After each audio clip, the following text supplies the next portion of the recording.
Você está no canal Eu Estudo a Lição com o pastor Samuel Camilo. Hoje é terça-feira, dia 20 de junho de 2023. E o tema que estudaremos na nossa lição da Escola Sabatina será A Reforma Continua. O texto que serve como base para o nosso texto é, na verdade, o nosso texto principal da semana. Apocalipse 18, verso 1. Depois disso, vi outro anjo descer do céu com grande autoridade e a terra se iluminou com o seu esplendor.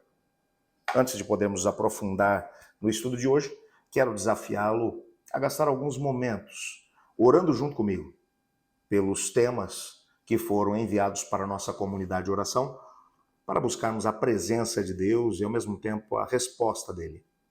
Ore comigo. Obrigado, Senhor, porque temos a certeza de que o Senhor se preocupa com cada um de nós. E, ao mesmo tempo, que tem um propósito todo especial para a nossa vida. Eu sei que o Senhor tem interesse em responder às nossas preces, talvez não exatamente da maneira como pedimos, mas o que queremos realmente é a tua intervenção. Por favor, fala conosco de uma forma poderosa, através da tua palavra, e quem sabe através dela responda algumas das questões que nós precisamos. Nós cremos em ti, portanto nos entregamos em tuas mãos e aceitamos a tua resposta em nome de Jesus. Amém. Bem, o texto de hoje é um texto-chave para a compreensão daquilo que se espera dentro desse período que está exatamente diante de nós. Você sabe que nós hoje estamos nos referindo especificamente, durante essa semana, àquilo que deve ser o nosso processo de preparação para enfrentar os últimos acontecimentos.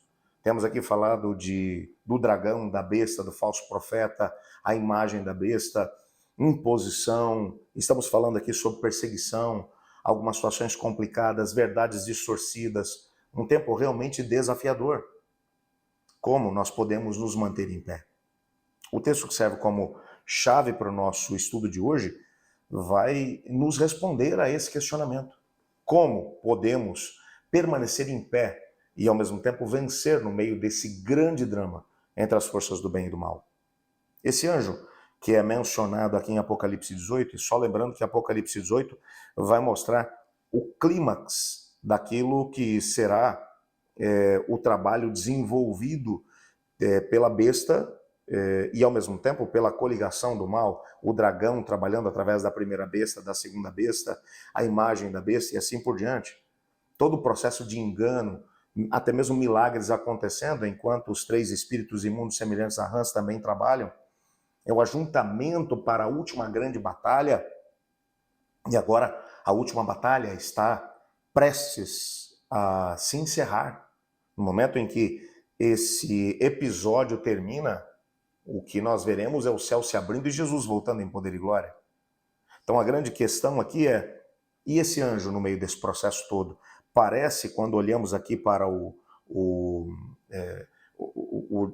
capítulo 18, que esse versículo não tem nada a ver com o assunto, aliás, e nem com o capítulo anterior, porque no capítulo anterior está falando aqui sobre a grande prostituta, a maneira como a besta se engana as pessoas. O capítulo 18 está falando da queda de Babilônia, é o final do grande conflito, quando o Senhor Deus definitivamente vence as forças do mal.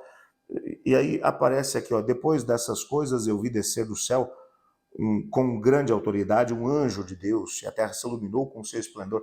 Parece que esse negócio está fora de contexto, mas não está. No meio de todo esse caos criado pelas forças do mal, há uma promessa de um quarto anjo que se une aos três primeiros. É claro que a figura aqui dos anjos é uma figura, a palavra anjo vem do grego angelos, que significa emissário ou porta-voz, aquele que traz uma mensagem. E é claro que é o povo de Deus que está dando as três últimas mensagens de advertência ao mundo. Agora, de maneira mais intensa, a mensagem que está sendo dada é: caiu a Babilônia, ela deu de beber do vinho da sua prostituição a toda a terra, sai dela, povo meu, para não ser descúmplices com os seus pecados. E na sequência o que vai acontecer é literalmente a queda da Babilônia. E exatamente nesse momento, no momento de maior crise, no meio do ápice das ações do rebelde, o que a Bíblia vai dizer é que um quarto anjo se une aos três primeiros, e aqui é uma figura do derramamento do Espírito Santo vindo sobre o povo de Deus, que tem agora, mais do que nunca, que clamar com grande autoridade, porque é a última mensagem de advertência à terra. A porta da graça está quase fechando. Você imagina o que é isso? E agora eles se levantam com uma mensagem de autoridade e não é uma mensagem popular. Quando decretos são estabelecidos dizendo o domingo tem que ser guardado, quando o espiritismo, quando o catolicismo e o protestantismo apostatado dão as mãos e juntos agora estão sendo utilizados pelas forças do mal para arregimentar todas as pessoas, seja por convicção ou por imposição de leis que visam embargo. O indivíduo não pode comprar e vender se não estiver alinhado com as forças do mal. A terra está sendo varrida pelas forças do mal. Mas no meio disso tudo, o Senhor Deus tem o seu remanescente, que se levanta agora com a autoridade que vem diretamente do trono de Deus. E o que é mais interessante é que aqui vai dizer, olha, ele vem com grande autoridade e a terra se iluminou com o seu esplendor. A ideia de iluminar é de levar conhecimento. Uma pessoa não pode usar o seu livre-arbítrio se não tiver as informações precisas para que ele possa entender, meu amigo, não existem três caminhos, são dois. Um é o caminho de Deus, o outro é o caminho do inimigo. O caminho de Deus é estreito e apertado, mas ele leva para a salvação e vida eterna. O largo e espaçoso, ele conduz à perdição e morte eterna. E todos aqueles que permanecerão de pé terão que viver tendo como base a Bíblia, a palavra de Deus. É uma mensagem tremendamente impopular, mas ao mesmo tempo, uma mensagem que vai dizer, sai dela, povo meu, para não seres cúmplices dos seus pecados e, ao mesmo tempo, do seu castigo, que o vinho da ira de Deus está para ser derramado sobre a terra. As 7 pragas estão, nesse momento, prestes a cair sobre a terra. Você imagina a cena? A terra está em convulsão. É a preparação do próprio planeta para a chegada de Jesus. O último quadro do grande conflito está acontecendo. Mas exatamente nesse momento, antes do fechamento da porta da graça, que o Espírito de Deus desce agora na chuva serôdia, dando poder e autoridade para que o mundo seja iluminado pela glória de Deus. É nesse momento que se cumpre aquilo que Ellen White menciona no grande conflito, aonde crianças se levantarão cheias do Espírito Santo de Deus, proclamando as verdades para esse tempo. Jovens com o rosto brilhando pela glória de Deus se levantam para testemunhar. Idosos, cheios de vigor, pelo próprio Espírito do Senhor, se levantam e ensinam a palavra. E as pessoas, muitas delas, abandonam a Babilônia e se juntam ao povo de Deus nessa última hora. É interessante que existem alguns textos de Ellen White onde ela menciona que o Senhor Deus tem o seu povo espalhado por todas as denominações e até mesmo fora delas, em todos os lugares da terra. Tem muita gente que tem o coração voltado para Deus, que é fiel a Deus dentro da luz que conheceu, mas o Senhor Deus ainda não os trouxe para junto do seu povo, porque talvez eles não estivessem preparados para perceber que a igreja de Deus nesse tempo, que é Laodiceia, é uma igreja que é morna, é uma igreja que não é fria nem quente. É uma igreja que, em grande medida, tem deixado de demonstrar o fervor e, ao mesmo tempo, uma crença sólida na palavra de Deus. Numa época como essa, em que tanta gente, mesmo dentro das igrejas, tem relativizado a palavra de Deus e a gente vê tantos princípios da palavra de Deus sendo pisados a pés. Se essas pessoas viessem e se unissem ao povo de Deus, talvez se escandalizariam com o povo de Deus. Então, como não estão preparados, eles ainda não vêm.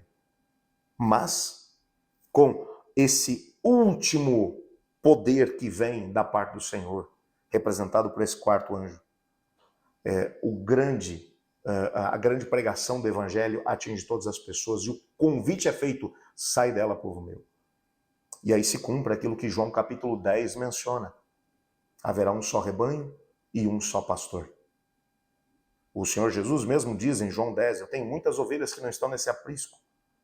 E importa que eu as chame. Eu conheço minhas ovelhas, elas me conhecem.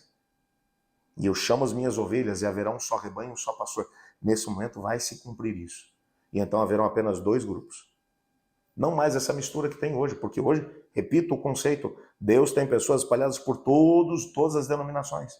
E tem muita gente no meio do povo do Senhor que está por conveniência, mas que não tem comprometimento com Deus. As profecias também mencionam que exatamente nessa altura de perseguição, o Senhor Deus estará pegando a sua igreja e chacoalhando, como alguém chacoalha ou lança para cima os grãos juntamente com a palha. A palha, ela se separa dos grãos e a palha é lançada no fogo. Muitas pessoas que hoje estão no meio das fileiras do povo de Deus, mas não têm comprometimento com Deus, sua palavra, serão jogadas para longe.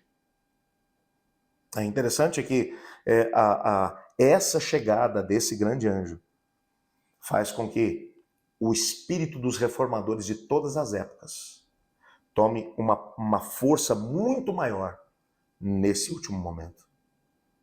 Mas, pastor, então a gente tem que esperar pela chegada desse anjo, pela chuva serôdia, para a gente poder viver isso. Não, nós podemos começar aqui e agora.